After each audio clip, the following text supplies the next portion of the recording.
Hello welcome to NGR education group में वीरेंद्र धनी आपके लेके आया हूँ सीईटी एग्जाम 2026 के लिए बहुत ही धमाकेदार क्लास। आज अपना टॉपिक रहने वाला है महाराणा सांगा। अगर आप हमारे चैनल पर नए हो तो चैनल को सब्सक्राइब करें, क्लास को लाइक करें, अपने दोस्तों के साथ शेयर करें और कमेंट करना ना भूलें। तो चलिए शुरू करते हैं। महाराणा संग्राम सिंह मेवाड़ के प्रथम यशस्वी शासक महाराणा कुंभा के पुत्र तथा महाराणा रायमल के तीसरे पुत्र थे। महाराणा सांगा का जन्म 12 अप्रैल 1432 को तथा राज्याभिषेक 24 मई 1509 को हुआ था। आपसे पूछ सकते हैं महाराणा सांगा का जन्म कब हुआ था? 12 अप्रैल 1482 को। महाराणा सांगा का राज्याभिषेक कब हुआ था? 24 मई 1509 को। और जन्म हुआ था 1482 को। अजमेर के करमचंद पंवार ने सांगा को उनके बड़े भाइयों से बचाकर अज्ञातवास में रखा था तथा राज्याभिषेक से पूर्व तक वे सांगा आश्रयदाता बने थे। नेक्स्ट है संग्राम सिंह के शासन ग्रहण के समय दिल्ली में लोधी वंश के सुल्तान सिकंदर लोधी, गुजरात में महमूद शाह बेगड़ा और मालवा में नासिर शाह खिलजी का शासन था। मेवाड़ के पड़ोसी राजपूत राज्यों को पुणे मेवाड़ के प्रभाव में लाने के लिए राणा सांगा ने वैवाहिक संबंध स्थापित किए। राणा सांगा और मालवा। 1511 ईस्वी में नासिरुद्दीन खिलजी की मृत्यु के बाद महमूद खिलजी द्वितीय मालवा की गद्दी पर बैठा, किंतु नासिरुद्दीन के छोटे भाई साहिब खान ने महमूद को हटाकर सिंहासन अधिकृत कर लिया। फरवरी 1518 ईस्वी में सुल्तान महमूद खिलजी द्वितीय शाह गुजरात के सुल्तान मुफर शाह ने मालवा पर आक्रमण कर मांडू के दुर्ग को हस्तगत किया। चंदेरी के शासक मदनी राय के सहायता हेतु अनुरोध पर राणा सांगा ने मालवा की ओर प्रस्थान किया, लेकिन मांडू के दुर्ग के पतन के समाचार सुनकर गागरोन दुर्ग पर आक्रमण कर इस दुर्ग को मदनी राय के अधिकार में सौंप वे मेवाड़ लौट आए। मदनी राय की शक्ति को समाप्त करने के उद्देश्य से महमूद ने गागरोन पर आक्रमण किया। मदनी राय की प्रार्थना पर सांगा पुणे गागरोन पहुंच गए। वे महमूद से युद्ध किया। इस युद्ध में सांगा को निर्णायक विजय प्राप्त हुई। महमूद को बंदी बना लिया गया, लेकिन बाद में राणा सांगा ने उसके साथ मानवीय व्यवहार करते हुए उसे समाधान देकर वापस मालवा लौटा दिया। राणा सांगा और गुजरात। इडर राज्य के हस्तक्षेप। मेवाड़ की गद्दी पर आसीन होने के कुछ वर्षों बाद ही सांगा को इडर राज्य में अपने समर्थक को गद्दी पर बैठने का अवसर मिल गया, जिसके लिए उसने इडर राज्य में हस्तक्षेप किया। इडर के राव बाण के पौत्र रायमल और भारमल की आपसी लड़ाई में महाराणा सांगा ने रायमल की सहायता कर उसे इडर का शासक बनाने में मदद की थी। इस कारण महाराणा सांगा की गुजरात में सुल्तान मुफद्दल शाह से लड़ाई हुई। सुल्तान मुफद्दल शाह का उत्तराधिकारी सिकंदर शाह था, परंतु दूसरा पुत्र बहादुर शाह गद्दी पर बैठना चाहता था। अतः वे अपने बड़े भाई से रुष्ट होकर सांगा की शरण में चला गया। सांगा ने उसको सहायता प्रदान करते हुए गुजरात को कई बार लौटवाया और गुजरात की शक्ति को निर्बल किया। दिल्ली सल्तनत और सांगा। खातौली का युद्ध। सबसे पहले बढ़ेंगे खातौली का युद्ध। सांगा ने राज्यारोहण के समय दिल्ली का सुल्तान सिकंदर लोधी था। सिकंदर लोधी की मृत्यु के बाद उसके ज्येष्ठ पुत्र इब्राहिम लोधी 22 नवंबर 1517 को दिल्ली के तख्त पर आसीन। आपसे पूछ सकते हैं इब्राहिम लोधी दिल्ली के तख्त पर कब आसीन हुए थे, मतलब दिल्ली के राजा कब बने थे? 22 नवंबर 1517 को। राणा सांगा ने पूर्वी राजस्थान के उन क्षेत्रों को दिल्ली सल्तनत के अधीन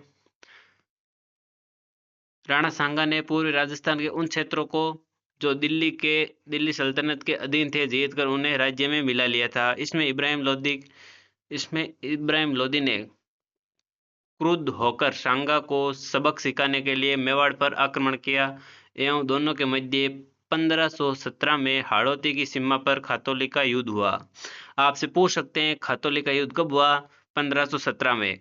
और किन किन के बीच हुआ था? इब्राहिम लोदी और राणा सांगा के बीच। इस युद्ध में इब्राहिम लोदी की पराजय हुई। बाड़ी धौलपुर का युद्ध ये कब हुआ था? आपके 1518 में। इब्राहिम लोदी ने अपनी पराजय का बदला लेने के लिए मियां मक्कन के नेतृत्व में शाही सेना राणा सांगा के विरुद्ध भेजी। इस युद्ध में शाही सेना को बाड़ी के युद्ध में पूरी तरह पराजित होकर भागना पड़ा।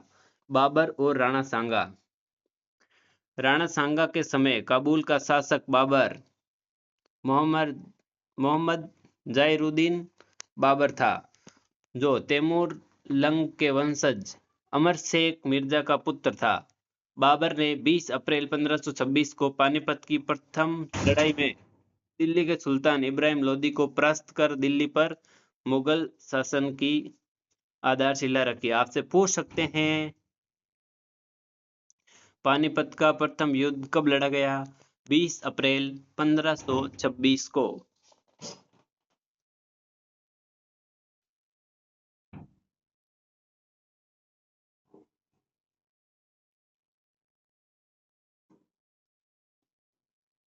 दिल्ली पर अधिकार करने के बाद बाबर ने सांगा पर भी अपना अधिकार जमाने हेतु आक्रमण किया। बाबर ने फतेहपुर शिकारी में अपना पड़ाव डाला। बाबर की ओर से मेहंदी ख्वाजा द्वारा बनाया दुर्ग अधिग्रहित कर लिया गया। बयाना का युद्ध 16 फरवरी 1527 को गोपीनाथ शर्मा की पुस्तक के अनुसार, 16 फरवरी को वीर मोहम्मद की पुस्तक के अनुसार 21 फरवरी को बयाना का युद्ध बाबर की हार हुई। मतलब बयाना के युद्ध में बाबर की हार हुई। बयाना का युद्ध कब हुआ? 16 फरवरी 1527 को गोपीनाथ शर्मा की पुस्तक के अनुसार, और वीर विनोद की पुस्तक के अनुसार हुआ था 21 फरवरी 1527 को।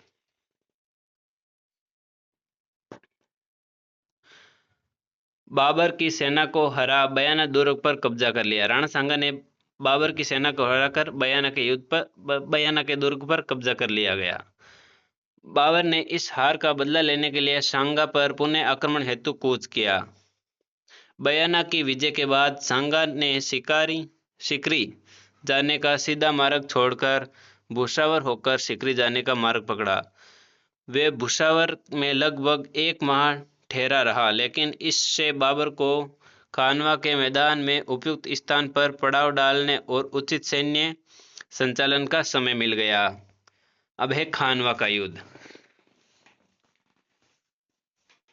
17 मार्च 1527 को हुआ था ये खानवा का युद्ध। गोपीनाथ शर्मा की पुस्तक के अनुसार 17 मार्च और वीर विनोद की पुस्तक के अनुसार 16 मार्च को खानवा के मैदान में दोनों सेनाओं के मध्य भीषण युद्ध हुआ। खानवा का मैदान आधुनिक भरतपुर जिले में रूपवास तहसील में है। पूछ सकते हैं खानवा का युद्ध कब हुआ? 17 मार्च 1527 को। इस युद्ध में महाराणा सांगा के झंडे के नीचे प्राय सारे राजपूताने के राजा थे। राणा सांगा ने खानवा के युद्ध से पहले ही पाती परवन की राजपूत परंपरा को पुनर्जीवित करके राजस्थान के प्रत्येक सरदार को अपनी ओर से युद्ध में शामिल होने का निर्णय दिया। मारवाड़ के राव गंगा एवं मालदेव, आमेर के राजा पृथ्वीराज, ईडर के राजा भारमल, वीरमदेव, मेड़तिया, वागड़, डूंगरपुर का रावल उदय सिंह व खेतसी, देवलिया का रावत बाग सिंह, नरबदहाड़ा, चंदेरी का मदनी राय, वीर सिंह देव, बीकानेर के राव जैत सिंह का पुत्र कुंवर कल्याणमल, झाला ओझा आदि कई राजपूत राणा सांगा के साथ थे। राणा सांगा अंतिम हिंदू राजा थे जिनके सेनापतित्व में सब राजपूत जातियां विदेशियों को भारत से निकालने के लिए शामिल हुई थी। युद्ध के दौरान राणा सांगा के सिर पर एक तीर लगा जिससे वे मूर्छित हो गए। तब झाला अजा की सब राज चिन्हों के साथ महाराणा सांगा के हाथी पर सवार किया गया। झाला अजा ने इस युद्ध संचालन में अपने प्राण दिए। युद्ध में बाबर विजयी हुआ। मूर्छित महाराणा मूर्छित महाराणा को राजपूत बसवा गांव जयपुर राज्य में ले गए। खानवा के युद्ध में सांगा की पराजय मुख्य कारण। महाराणा सांगा की प्रथम विजय के बाद तुरंत ही युद्ध न करके बाबर को तैयार करने का समय देना। राजपूतों की युद्ध तकनीकी भी पुरानी थी। वे बाबर की युद्ध की नवीन व्यूह रचना तुलुगमा पद्धति से अनभिज्ञ थे। बाबर की सेना के पास तोप और बंदूकें थी, जिससे राजपूत सेना को बड़ी हानि हुई थी। खानवा के युद्ध के बाद भारतवर्ष में मुगलों को राज्य स्थायी हो गया तथा बाबर स्थिर रूप से भारतवर्ष का बादशाह बना। बाद में बाबर राजपूतों पर आक्रमण कर उनकी शक्ति को नष्ट करने के विचार से 19 जनवरी 1528 को चंदेरी पहुंचा। चंदेरी के मदीनी राय की सहायता करने तथा बाबर से बदला लेने के लिए सांगा ने चंदेरी की ओर से प्रस्थान किया। कालपी से कुछ दूर इरिच गांव में डेरा डाला, जहां उसके साथी राजपूतों ने, जो नए युद्ध के विरोधी थे, उनको फिर से युद्ध में प्रविष्ट देकर विष दे दिया। कालपी नामक स्थान पर 30 जनवरी 1528 को महाराणा सांगा का स्वर्गवास हो गया। इनको मालगढ़ लाया, जहां इनकी समाधि थी। पूछ सकते हैं आपके महाराणा सांगा की मृत्यु कब हुई? 30 फरवरी 1528 को। महाराणा सांगा वीर, उदार, कर्तव्य, बुद्धिमान और न्यायप्रिय शासक थे। मेवाड़ के ही नहीं, सारे भारतवर्ष के इतिहास में महाराणा संग्राम सिंह महाराणा सांगा का विशिष्ट स्थान है।